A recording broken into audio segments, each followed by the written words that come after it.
Bonjour à tous, bienvenue pour cette nouvelle émission des Super Talks, l'émission de DigiSchool qui vous éclaire sur des grands sujets d'orientation. Alors aujourd'hui, on est chez Ascensia Business School, dans un super studio quand même. Et on va parler d'alternance post-bac. Pour parler de ce sujet qui, on sait, vous intéresse beaucoup encore dans cette période d'orientation. Et ben, je suis avec Alexandra Netto. Alexandra, tu es directrice du pôle entreprise. Je suis responsable du pôle formation, donc le pôle relations entreprises en effet, chez Ascensia, donc sur un des campus à Marne-la-Vallée, précisément. Comment tu vas, Alexandra? Ça va, très bien. Et toi? Et ça va super. Et donc avec nous, on a Guillaume. Oui, Guillaume Poupet, j'ai 19 ans, je suis en première année, je suis en B1. Je prépare mon bachelor troisième année développement commercial. Je suis dans une boîte qui s'appelle Delta CE. On me propose tout ce qui est billetterie, carte cadeau, carte vacances. On est prestataire pour les CSE. On apporte de l'avantage salarial. Donc voilà, ça se passe très bien. Et donc toi, tu vas pouvoir nous faire un premier retour d'expérience en tant qu'étudiant en alternance en post-bac. C'est ça, exactement. Tu vas bien, Guillaume? Ça va, l'exercice va bien se passer, hein? Très bien, oui, totalement, je suis prêt. Alors pour commencer, déjà, on va reposer les bases de l'alternance avec toi, Alexandra. Déjà, l'alternance, c'est fait pour qui? L'alternance, c'est fait pour tout le monde, j'ai envie de dire, hein, pour toutes les personnes qui ont envie d'allier, comme on dit souvent, la théorie et la pratique, mais c'est une réalité. C'est une personne qui veut avoir un diplôme et en parallèle cumuler de l'expérience professionnelle. Donc, c'est quelque chose qui va s'appliquer finalement à beaucoup d'entre nous. Exactement. Et ça va être quoi, si on veut schématiser un peu, les avantages et les inconvénients de l'alternance par rapport à une formation qu'on va plutôt dire en initiale, c'est-à-dire faire tout son cursus à l'école et potentiellement des périodes de stage? Alors, les avantages, je l'ai dit juste avant, c'est ce côté théorie pratique qu'on va pouvoir appliquer. Autre avantage, le salaire. Évidemment. Je pense que là, tu ne vas pas me contredire. Ah, pas du tout. Ok, donc il y a le salaire, ça permet de continuer ses études et en même temps d'être payé. C'est quand même formidable. L'école est aussi prise en charge. Ouais. Donc ça, c'est un autre avantage. Pas de frais d'inscription, pas de frais de scolarité. Donc ça, voilà, c'est vraiment les gros avantages. Pour un étudiant, les inconvénients, les vacances. Oui. C'est sûr que les vacances scolaires, on s'assoit dessus. Faut être prêt, faut être organisé, faut revoir un petit peu son rythme de vie pour pouvoir cumuler et l'entreprise et l'école sur la même semaine. Parce que chez nous, on est sur ce rythme-là, par exemple. Ça demande donc un peu d'organisation. Un peu d'organisation. Et quand on parle de contrats en alternance, il faut distinguer l'apprentissage et les contrats pro. Ouais. Est-ce que tu peux nous donner très rapidement ce qui va faire la distinction entre les deux? Alors, la distinction, elle va être surtout notable pour les entreprises qui vont recruter. Okay. Parce qu'ils ne vont pas avoir les mêmes aides, déjà, que ce soit le contrat d'apprentissage ou le contrat pro.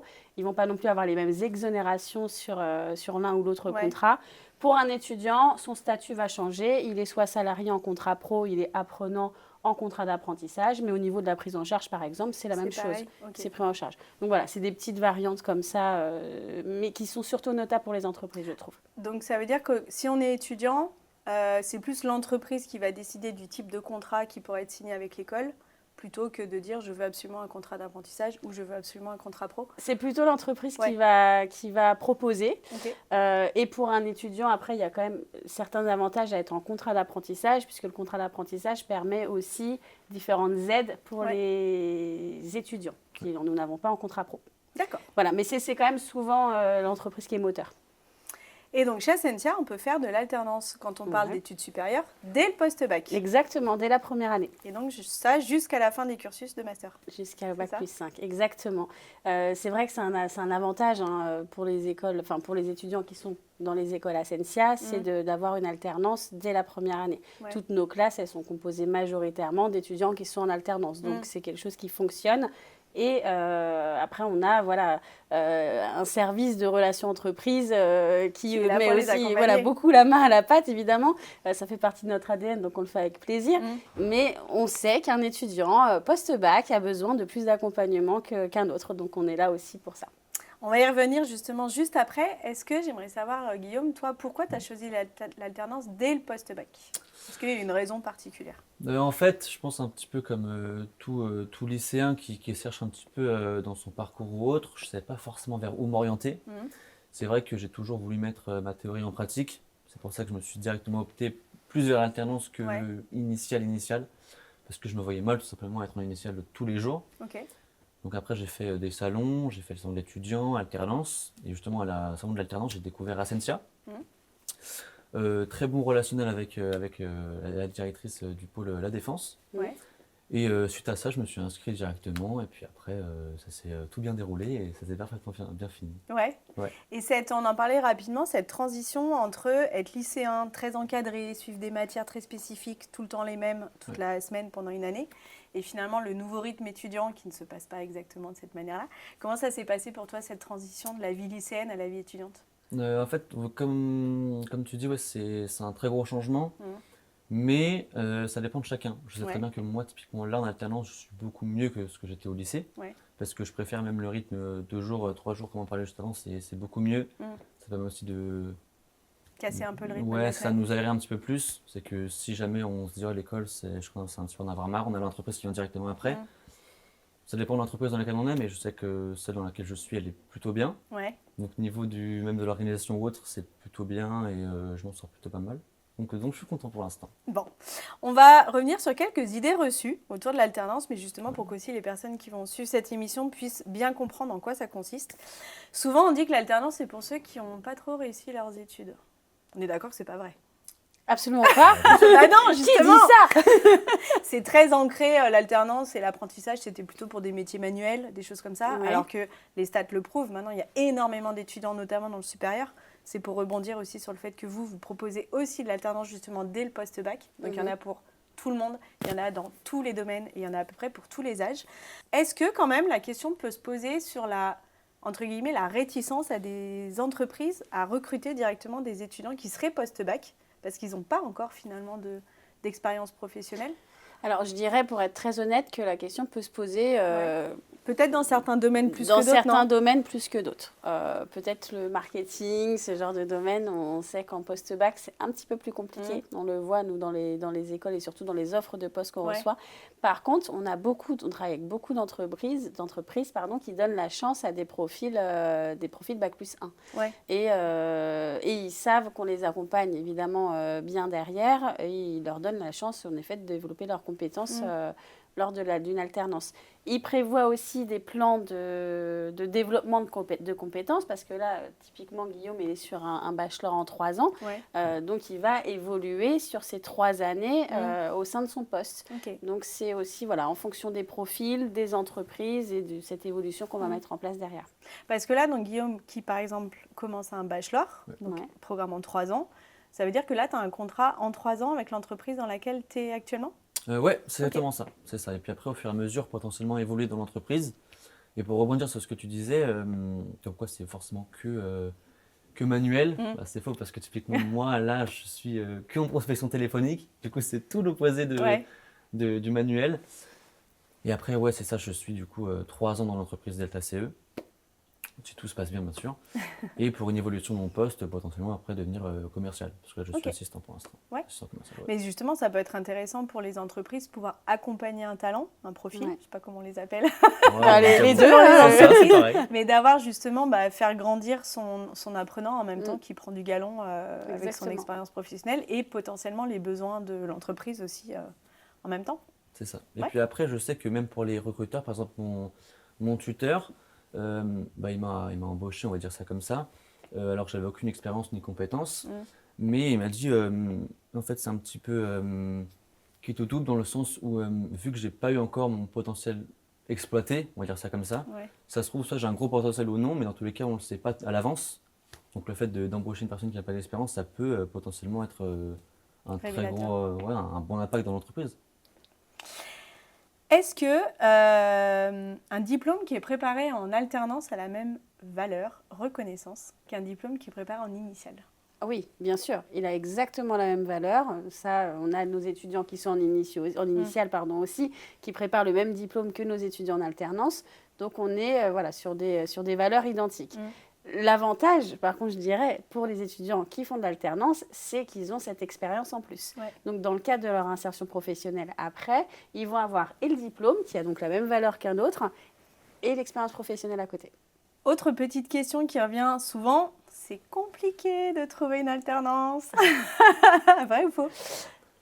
Ça peut, Ouais. mais là peut-être que Guillaume, tu veux parler de ton expérience. Comment ça s'est passé, toi, Ouais. ta recherche d'alternance pour ton bachelor? Alors en fait, suite du coup à ma visite au salon de l'alternance, j'étais directement mis après en relation avec Antoine Poupli, qui est maintenant Ton référent Conseiller formation. mon Conseiller. conseiller formation, c'est ça, et qui envoie régulièrement par mail des postes Ok. ou autres.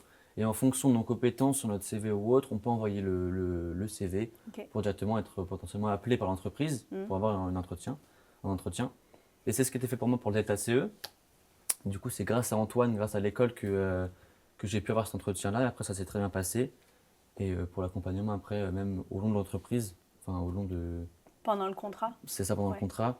Il y a encore un accompagnement qui est fait, si Ouais. ça se passe bien ou autre, s'il y a des questions, si jamais je me sens bien ou pas du tout. Donc Ok. franchement, c'est très bien.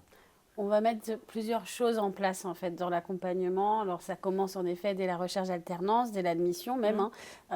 Donc ça va être en effet envoyer des CV aux entreprises, faire des job dating. Donc on a des entreprises qui viennent sur les campus et ils ont juste à s'installer et ils font passer les entretiens. Ouais. On organise des séminaires de techniques de recherche d'entreprise. L'idée c'est de leur proposer des sociétés mais de leur apprendre aussi à chercher. Oui. Parce que comme j'ai l'habitude de leur dire, on n'est pas non plus des magiciens, on ne passe pas les Bah non. entretiens à leur place. Ouais. Et que si on ne travaille pas main dans la main, qu'ils ne sont pas dynamiques dans leur recherche, là, ça peut être compliqué. Ouais. Pour répondre à ta question, ça peut être très, très compliqué. Par contre, si on a un étudiant qui est très motivé, là, on sera d'un grand soutien. Et en effet, après vient la phase de suivi en entreprise où là, on va voir si les missions correspondent toujours bien à la formation, s'il y a ce fameux développement des compétences qui est prévu. Voilà. Donc Ok. ça, c'est tout au long jusqu'à l'insertion professionnelle. Et alors, là, on est au mois de mars-avril. Ouais. Pour une rentrée en septembre, à partir de quand on commence très activement à chercher son entreprise? Faudrait déjà être là. Allez, c'est maintenant. En plus, en ce moment, c'est la période des portes ouvertes. Oui, c'est vrai. Donc, il faut, surtout si c'est pour de l'alternance, moi, si je peux donner un conseil, c'est voilà, de commencer quand même à réfléchir très rapidement et aller voir les écoles, faire les salons et les portes ouvertes. On retient le conseil, la recherche d'alternance, c'est maintenant. Tu l'as rapidement dit tout à l'heure, quand on est en alternance, on n'a plus de vacances. Ouais. Alors, on n'a plus de vacances. Oui et non, on n'a plus de vacances Scolaire. liées aux vacances scolaires, mais comme on est salarié, on a quand même des vacances. Ils ont droit à 5 semaines de congés payés. Alors, après, en fonction des conventions collectives, on sait que voilà, non, ça peut être un peu plus, mais en tout cas, 5 semaines. Ensuite, en contrat d'apprentissage, et ça, c'est un autre avantage d'ailleurs, j'en ai pas parlé tout à l'heure, ils ont aussi 5 jours prévus de révision. Avant les examens, Exactement. Donc, ça peut être 5 petits jours aussi. Mais en effet, on est plus sur les semaines de vacances scolaires qu'ils ont eu l'habitude d'avoir jusqu'en terminale. Et comment ça change? Comment on le vit, Guillaume? On le vit, ça dépend des personnes, mais pour ma part, je vis plutôt bien, dans le sens où je sais qu'il y a des études supérieures ou des écoles qui on est en vacances, par exemple, en mai ou juin. Du coup, on a 4 mois de vacances, grandes vacances. Ça dépend des gens, il y en a qui aiment bien, mais typiquement, je ne me verrais pas faire 3 mois de vacances ou 4 mois de vacances, ça serait un petit peu ennuyeux. Donc 5 semaines, certes, c'est peu, mais si on aime vraiment ce qu'on fait et qu'on est plongé dedans, il n'y a pas de problème parce qu'on est déjà en mars. Ça fait 7 mois que je suis en entreprise, je ne me rends pas forcément compte. Tu vois pas t'en passer? C'est bon signe ça. Donc ouais, c'est très bon signe, c'est plutôt pas mal. Donc si tout le monde a ce même état d'esprit et qui est bien dans l'entreprise, en soi, on ne va pas le temps passer. Donc les vacances, en soi, c'est un petit pas éphémère non plus, mais... c'est pas pareil. Voilà, c'est ça. Ça permet d'y aller progressivement aussi dans la vie active. C'est ça. Ouais. Et je veux plus savourer les vacances aussi quand elles vont arriver. Exactement. T'as raison. Mais alors, pour aller un petit peu plus loin, donc on vient de le dire, quand on fait de l'alternance, on est sous contrat. Ouais. Donc on a ces vacances, mais il y a aussi des droits. On a aussi, en tant qu'alternant, on peut bénéficier d'un CE.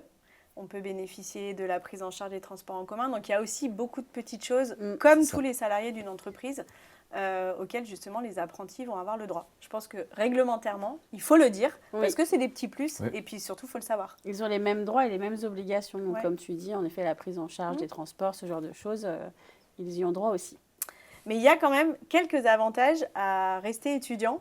Donc, il y a plein de réductions pour la culture, il y a des réductions pour les transports. Donc, il y a quand même un statut un peu hybride. Alors, c'est parce que en contrat d'apprentissage, oui, c'est des apprenants.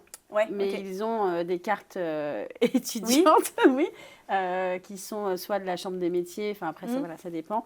Et ils vont avoir en effet plusieurs avantages pour Donc, garde un petit pied dans les études, quand ce même, statut d'étudiant, exactement. sans être étudiant, c'est super C'est ça. important. Alexandra, est-ce qu'on peut faire de la mobilité internationale quand on est en alternance? La première réponse est non. Ouais, Maintenant, on peut aussi, sur mesure, trouver des solutions. En Ok. mobilité internationale, il y a plusieurs choses qui sont proposées. La première, c'est on part en mobilité académique 1 an. Donc là, évidemment, c'est C'est pas possible. On ne peut pas dire Ouais. à son employeur, bon, bah, je vais en Australie l'année prochaine, Robert. à l'année prochaine. Hein, merci pour tout. Donc évidemment, ça, non. Par contre, il y a une deuxième possibilité, c'est la mobilité linguistique. Ok. Et là, la durée est beaucoup plus flexible. Donc Ok. on pourrait envisager dans les vacances scolaires, on en parlait, les congés payés, on en parlait juste avant. On peut envisager, pourquoi pas, de faire une mobilité linguistique, partir 4 semaines à Londres Ok. ou à Malte, dans un de nos campus à Sensia, par exemple. Petit conseil glissé, Exactement. pour faire ce genre de mobilité. Donc là, ce serait possible. Donc ça, finalement, le sujet de la mobilité pendant une alternance, que ce soit première, deuxième, enfin peu importe l'année du cursus, faut venir voir directement avec les équipes de l'école parce que ça va plus s'ajuster en fonction de l'établissement qu'un cadre réglementaire plus particulier au Oui, final. tout à fait. Et on en parlera dans une prochaine émission. Petit teasing. Justement, pour vraiment la rentrée dans le cadre de l'alternance chez Ascensia Business School, quand on est en post-bac, là, j'ai envie de faire comme toi. J'ai envie de rentrer en première année. Comment ça se passe? C'est quoi les modalités d'admission? T'as fait comment, toi, Guillaume, pour intégrer l'école? En fait, je vais me répéter, mais je suis allé sur le centre de l'alternance. Ouais. J'ai découvert du coup le pôle de la défense, parce qu'à ce moment-là, je ne savais pas qu'il y en avait un à Marne-la-Vallée. Puis après, je me suis mis directement sur Parcoursup. Je me suis inscrit, etc. Je mis mes vœux, je me suis fait accepter. Du coup, c'était plutôt sympa. Puis après, j'ai intégré l'école. J'ai aussi appris que c'était 2 jours, 3 jours, qui est, je pense, pour moi le meilleur rythme, ouais, parce que 3 semaines, 1 semaine, c'est peut-être trop en entreprise et après trop à l'école d'un coup. Donc ça permet aussi un peu de s'aérer, donc ça fait du bien. Et puis après, niveau de l'intégration, c'est plutôt bien fait. Tous les intervenants sont plutôt gentils, bienveillants, pédagogues aussi. Une relation très différente de ce qu'on peut voir au lycée, par exemple, je pense quand même. Au niveau du relationnel, c'est très différent aussi. Mais sa petite touche, je ne sais pas comment expliquer, mais on se sent plus proche que des profs de lycée. Du coup, c'est beaucoup plus agréable à vivre, je pense. On est sur des campus qui sont très conviviaux, donc c'est vrai que c'est souvent ce qui revient de la part des étudiants. Donc oui, il y a Parcoursup, en effet, parce que nous sommes sur Parcoursup, et il y a le hors Parcoursup, pour alors, soit les premières formations de bachelor, ou soit après les niveaux Bac plus 4, Bac plus 5, où là, on est sur du hors Parcoursup. Maintenant, c'est vrai que sur la recherche d'alternance, c'est intéressant de faire les choses aussi en parallèle. Exactement. Parce que si vous postulez pour une école en alternance et que vous êtes en terminale, il faut à un moment donné que vos outils soient bien faits pour commencer à chercher. Et ça, les écoles, elles sont là pour vous accompagner. Et comme on l'a dit, c'est maintenant. Donc ça veut dire candidature, Parcoursup et directement sur votre site. Oui, exactement. Et après, comment ça se passe? L'école va prendre contact avec le candidat, vous vous rencontrez, il y a un concours, il y a des entretiens. Comment ça se passe? Dis-nous tout. Alors, l'école, elle va contacter le candidat. On va lui demander de venir nous rencontrer sur une session d'information, exactement. On valide le campus parce qu'on est sur des écoles qui sont franciliennes. On a plusieurs campus en Île-de-France. On valide le campus, il se rend. Donc, chaque semaine, il y a des sessions d'information et d'orientation. On répond à ces questions, on présente évidemment les formations, le programme de mobilité, l'alternance. Et après, il y a en effet sur étude du dossier scolaire, un test de personnalité en supplément et un entretien de motivation. On pourra donner une décision sur l'admission ou non du candidat. Et donc, une fois admis, c'est là où le service, comme tu disais, des relations entreprises prend le relais. Et là, c'est parti pour la recherche. C'est ça. Et ça marche pour les alternances, mais ça marche aussi, comme vous proposez quand même aussi des formations initiales, tout cet accompagnement sur le volet entreprise, on est d'accord que ça marche aussi sur les stages. Ça marche sur les stages. Parce que quand on ne fait pas de l'alternance, il y a évidemment de l'insertion professionnelle dans les formations à travers des stages. C'est obligatoire. Même les étudiants en formation initiale, ont des stages à réaliser. Ouais. Alors après, c'est vrai qu'on est sur des taux oui. d'alternance très importants Bah oui. dans les campus Ascensia, donc on a très peu Ouais. d'étudiants en formation initiale, mais on en a quand même et qu'on accompagne de la même manière Ok. pour des stages. Donc ils ont au minimum 40 jours par an et sur certaines formations même 80 jours par Ok. an de stage obligatoire. D'accord. Donc ça peut être stage ou job étudiant. Ok. Voilà. D'accord. Donc tant que ça colle aussi à la formation, bien sûr. Ok. Et factuellement, comment ça se passe si, là par exemple, je fais mes démarches, je suis acceptée, je commence ma recherche d'entreprise, la rentrée c'est en septembre, mais je n'ai pas encore signé mon contrat. Comment ça se passe à la rentrée de septembre? Alors, si l'étudiant n'a pas encore trouvé son entreprise, Ouais, c'est ça ta c'est question, ça. eh ben, il lui faut un statut. Donc, il ne peut pas intégrer l'école s'il n'a Ok. pas de statut. D'accord. Que ce soit un statut alternant ou initial. Donc, initial avec la signature d'une convention en Ouais. formation initiale ou alternance avec la signature de son CERFA. D'accord. Il lui faut un statut. Ok. Donc, il faut vraiment qu'on ait trouvé son entreprise pour le mois de septembre, sinon on ne peut pas commencer sa formation. Après, voilà, en fonction des effectifs, s'il trouve la semaine de la rentrée, Oui. évidemment, on peut essayer de voir à la marge. Ok. Mais oui, il faut garder en tête qu'à la rentrée, Ok. il faut avoir trouvé. D'accord. Et donc, on le disait, alternance dès le post-bac. Donc, Ouais. ça veut dire B1, B2, B3. On peut faire son alternance. Ça veut dire que si on commence son cursus, par exemple, comme toi tu l'as fait, on commence son bachelor en alternance, on fait les 3 ans en alternance obligatoirement, on peut quand même changer d'entreprise en cours de route? On est sous contrat, Marie-Lou. On Ouais. ne change pas d'entreprise en cours de route. Sauf si ça se passe pas Sauf bien. si ça ne se passe pas bien. C'est ce que Ok. j'allais dire justement. On a évidemment des étudiants qui viennent nous voir et qui ne se sentent pas bien l'entreprise. Donc, une fois qu'on a fait ce travail de médiateur entre l'entreprise et l'étudiant, qu'on voit, des fois, ça peut arriver qu'il n'y a pas d'issue, on va en effet encourager sur une rupture de contrat. Mais l'idée, c'est aussi de préciser aux étudiants et les sensibiliser sur le fait que quand ils signent un contrat de 3 ans, on est engagé sur 3 ans. Ouais. Voilà, donc c'est un contrat de 3 ans. Ok. Et finalement, donc là, on intègre une formation, on passe la moitié de son temps quasiment à l'école, la moitié de son temps en entreprise. Mais la vie étudiante sur les campus d'Ascensia, ça ressemble à quoi? Parce que c'est quand même important, la vie étudiante. Guillaume? C'est très folklorique. Surtout Guillaume, il y a un étudiant de sa classe qui est au BDE. Oui, tout à et fait. qui a l'habitude de ramener son enceinte. Bon, voilà. Dès qu'il y a un événement. Donc on a une vie étudiante qui est plutôt riche. Exactement. Et sur chaque campus Ascensia, on va avoir un BDE. Ok. Voilà, donc là, je vais parler évidemment de celui de Marne-la-Vallée. Ouais. On a tout ce qui est séjour, les soirées, bien sûr. Ils vont faire aussi beaucoup de participation aux vies associatives type humanitaire. Donc des collectes de vêtements, des maraudes. Donc voilà, il y a vraiment il y en a un peu ça. pour tout le monde. Alors ça, ils vont passer dans les classes quand c'est la Saint-Valentin pour offrir des roses ou le Secret Santa avec Maria Carré, la fameuse. La fameuse. À fond, donc il y a ponctuellement des petits événements comme ça, mais ça met de la vie dans l'école et c'est pas partout qu'on voit ça non plus, non, donc c'est vrai que c'est appréciable. Et justement, même le fait que, par exemple, toi, dans ta promo, que vous ne soyez pas finalement tout le temps ensemble, il y a quand même une cohésion de promo qui se crée, même si vous voyez que 2 jours dans la semaine? Oui. Après, il y a des affinités plus avec d'autres personnes qu'avec d'autres, forcément. Mais sinon, l'entente au sein de la classe, c'est très agréable, très convivial. Franchement, quand je vais en cours, je ne suis pas déçu d'y aller. Je ne me dis pas telle personne. Non, tout le monde est très sympathique. Franchement, quand j'y vais, c'est très agréable. Ouais, l'entente au sein du groupe est franchement super. Et pour le coup, est-ce que le fait que vous soyez tous dans des entreprises qui vont faire des choses différentes dans le cadre de vos alternances, ça doit être aussi super enrichissant, ça, dans la manière dont vous pouvez peut-être parler de vos expériences respectives? C'est ça, ouais. C'est pour ça qu'au début de chaque cours nouveau, on va dire, à chaque fois, on se présente de nouveau pour expliquer un petit peu ce qu'on fait, parce que c'est vrai que au début, on se présente rapidement et brièvement sur ce qu'on fait, donc on ne sait pas totalement. Et puis au fur et à mesure, on apprend de nouvelles choses. On apprend aussi ce qu'elle fait réellement au sein de la boîte, comment elle fait, qu'est-ce qu'elle fait, etc. Donc c'est plutôt c'est très enrichissant. Et finalement, si tu devais nous parler de ton alternance en 3 mots, tu fais quoi? Je fais de la prospection téléphonique, ce qui fait que je suis assistant commercial. Donc mon rôle, c'est de prendre des rendez-vous pour les commerciaux. Et eux, ils font les rendez-vous.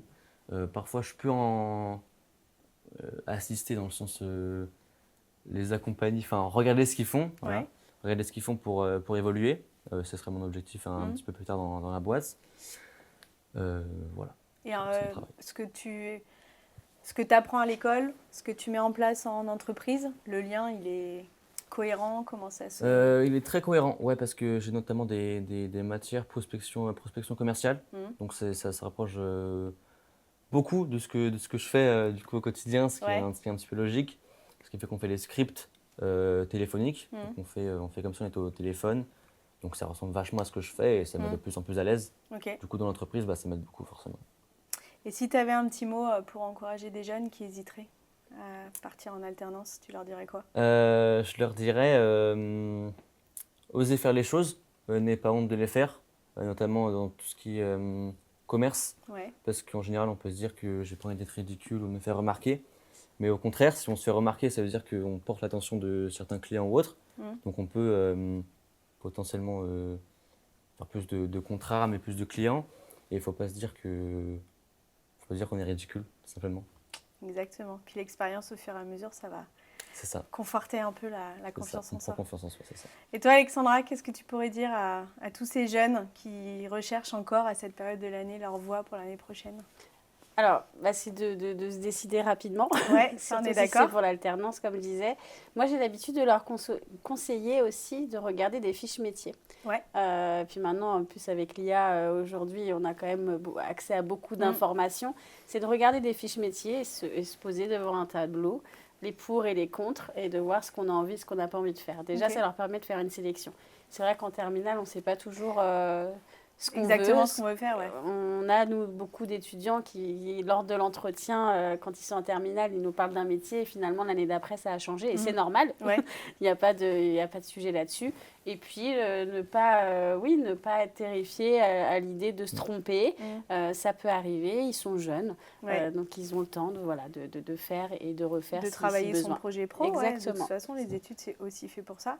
Et donc, accompagné par des services qui connaissent leurs étudiants. C'est peut-être ça ce que tu abordais tout à l'heure, la différence avec le lycée. C'est que finalement, toutes les équipes encadrantes de l'école vont vous connaître, vous étudiants, vos points forts, vos points faibles, ce que vous aimez, ce que vous aimez moins, peut-être vers où vous voulez aller. Comme ça, ils peuvent vous accompagner dans votre cursus. Totalement. Après, on peut aussi prendre, avec notre conseil de formation, on peut prendre un rendez-vous en visioconférence, si on a des questions ou autres, ou même avant l'entretien d'embauche. Je crois qu'on peut aussi prendre rendez-vous pour s'entraîner aussi, parce que quand on n'en a jamais fait, quand on a 18 ans ou 17 ans, c'est un petit peu compliqué de se lancer. Donc, si je peux rajouter une petite dernière chose, c'est aussi aller au salon. Parce que les salons, peut-être que vous n'avez pas envie de les faire, mais c'est très important. Même si, surtout qu'on ne connaît pas forcément l'alternance. Quand on dit alternance comme ça, maintenant c'est beaucoup plus répandu, du coup on sait plus ce que c'est. Mais à 17 ans, moi, alternance, je ne connaissais pas du tout. Un peu peur de l'inconnu, j'ai envie de dire. Donc je ne vais pas trop me diriger vers cette branche-là. Et après, quand tu apprends à connaître la chose, etc., plus en profondeur, c'est très cool. Tu m'as pris mon mot de la fin. Parce que chez DigiSchool, s'il y a bien un truc qu'on dit tout le temps, c'est aller en salon et aller en JPO. Donc merci en tout cas de l'avoir dit. C'est très bien que ça sorte de la bouche d'un étudiant. Nous, vous le savez, quand vous nous suivez, aller au JPO, tu l'as dit en plus, c'est hyper important. Ça permet de poser des questions. Il n'y a pas de questions bêtes. On est quand même en train de parler de son orientation. Rencontrer des étudiants, pouvoir discuter avec des étudiants comme Guillaume, c'est quand même vachement plus accessible des fois que des équipes encadrantes. Mais il y a les équipes encadrantes aussi, exactement. Et puis, pour savoir aussi l'environnement dans lequel les étudiants vont évoluer. Quand on part pour 3 ans, 5 ans d'études, c'est quand même aussi rassurant de savoir dans quel campus on met les pieds. C'est ça. Donc, c'est maintenant. C'est maintenant. Allez, donc on candidate. Parcoursup est sur le site d'Ascensia. Exactement. Vous allez être rappelé très rapidement par les équipes d'Alexandra. Et donc, pour partir en recherche d'alternance dès maintenant pour la rentrée de septembre. On a tout dit, je crois. Je pense qu'on a fait le tour. On a fait le tour. Oui. Merci en tout cas à tous les deux pour tes conseils, pour ton Avec retour plaisir. d'expérience. J'espère que ton expérience au sein de cette entreprise ne fera qu'évoluer. Ah oui, c'est pas facile. Et à tous, merci de nous avoir suivis. Et puis n'hésitez pas à nous poser des questions, à mettre des commentaires. On mettra toutes les informations sur l'école, évidemment, dans la description de la vidéo. Et on vous souhaite plein de courage pour la suite. À bientôt. À bientôt. Au revoir.